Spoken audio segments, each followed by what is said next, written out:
Hey guys, today I'm going to be doing a review of One Battle After Another. This is a film by Paul Thomas Anderson. It's starting, I just want to make sure I get everybody's name right. Leonardo DiCaprio, Sean Penn, Tiana Taylor, and I'm going to say the cast rounds up with Chase Infinity. Hope I pronounced all those names right. But yeah, going straight into the movie as a whole, I would give it a 9 out of 10 for my final review. Specifically, I would say, in terms of my best film I've seen in theaters this year, this is probably it. I also really like Sinners, and I think I'd have to rewatch Sinners in order to compare the two movies again to make my final opinion.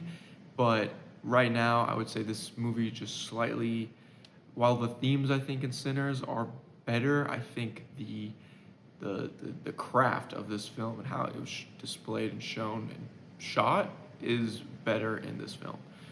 Now, jumping into the overall casting and the acting, Leonardo DiCaprio obviously does a great job. It's what we expect from Leo at this point. He's already won an Oscar, but he's always in really good films. He usually doesn't shoot for anything that most people wouldn't view as a Oscar contender or a really good film for that matter. The other supporting cast, I would say, is they have, like I was talking about earlier, Tiana Taylor as a Perfidia. She isn't in the movie a lot, but her presence and her actions are felt throughout the movie. I thought she did a great job of showing this revolutionary figure that's iconic and how she deals with being in a revolution and her relationship with Leonardo DiCaprio's character, who his name is Bob, how they kind of communicate with each other and interact, and the consequences of her actions that affect the overall plot is very important. Along with that, their daughter, which none of this is really spoilers, because this isn't all the trailers, so their daughter, who's played by Chase Infinity, she does a great job. I feel like I've seen her in a movie or two before, but she does a great job. Her acting is great. She does a great job of portraying the intensity of the scene she's in, and really just does a great job. I don't have a lot of other things to say. I hope to see her in more films in the future because I think she did a great job. The standout performance, which kind of blows all the other performances out in the water in terms of just how he acts in the movie, both from a dialogue perspective, but also the visual and physical presence he shows, is definitely Sean Penn as Colonel Lockjaw. He's got this crazy, goofy name that goes into the satirical elements of the film, and he brings so much to every scene he's in. It's insane. Like, I was excited every time I saw him on the screen. And there's the way his character walks and moves, the way he physically reacts to when somebody's talking to him, the way he talks, the facial expressions. It's it's crazy. Like, I barely knew who Sean Penn was before this movie, and I would say he's number one in terms of getting supporting actor in a film because that's just how great the performance is. And like I said, I was just every time he was not on screen, I was like, man, when's the next scene with him gonna be? Because it's always insane and crazy, and that really speaks to the way his character was written, but also obviously how he played that character, and it's just really well done. That goes into the themes of the film, which, while a lot of comments have been made online about the politicization, sorry, politicization, politicalization, political. I'm gonna not edit this out because I think it's, but the politics of the film and how it's leaning one way or another. I think those comments are either made from someone who hasn't seen the film or they didn't understand the film.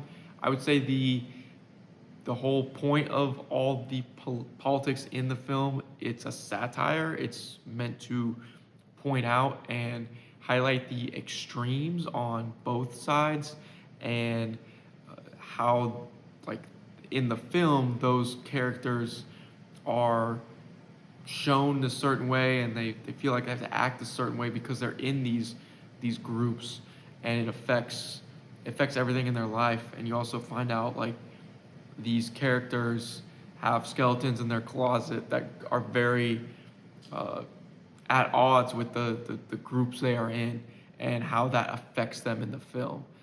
That's what it's there to point out, not that it's directly making a political message about one issue or another. That's how I took it, and people can debate me and tell me I'm wrong, but I really believe it was a satirical approach to the film.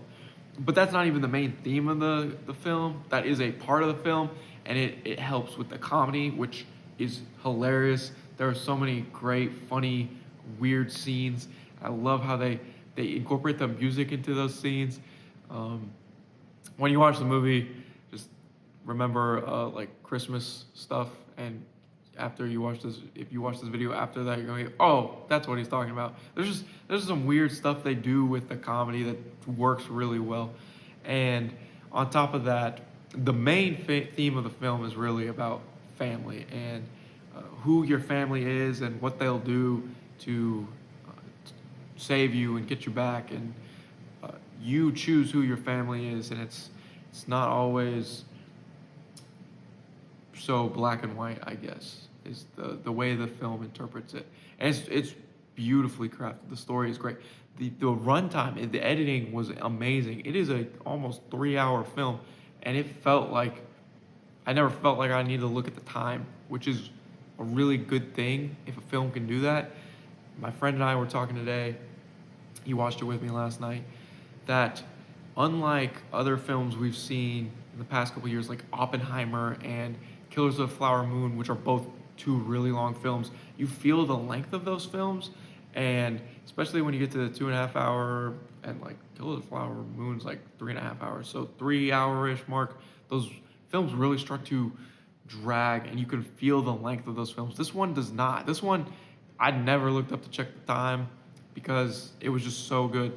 The only reason I had to check my watch at one point was because somebody texted me, and that was it. So that's a testament to how good the editing and pacing of the film is, which goes into cinematography and directing.